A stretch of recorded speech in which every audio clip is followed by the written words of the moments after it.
Sakau auksinį, nes be abejo aukso vertės tie taškai kovoje dėl apdovanojimų. Čia neužtikrintai žaidžia Šiaulių komandos vartininkė, tiesa pati taiso savo tą neužtikrintumą, bet neilgam. Ir štai siurprizas. Vilniaus Žalgiris veržėsi į priekį akistatoje su Lietuvos čempionėmis. Jau 7 minutę.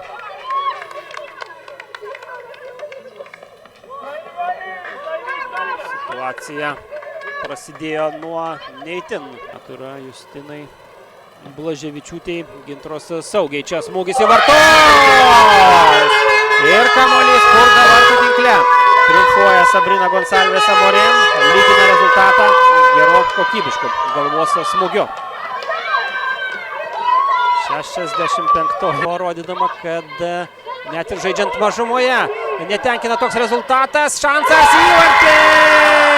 Štai taip, į Dovų Kukų kvaila raudona kortelė virsta įvarčiu į Gintros vartus. Austėja Pocevičiūtė pasirodžiusi nuo atsarginių suolo tik antrajame kėlinyje ir pasižiūrėkite, kaip šėlsta žalgirietės.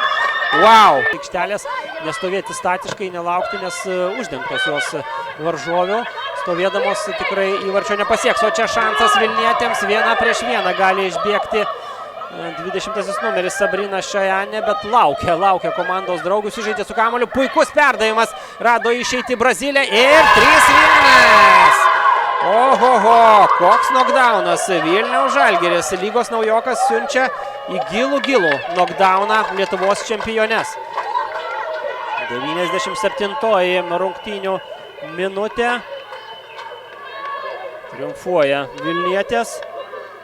Karilė Liužinaitė muša savo antrąjį įvartį. Atrodė, kad jau pasibaigė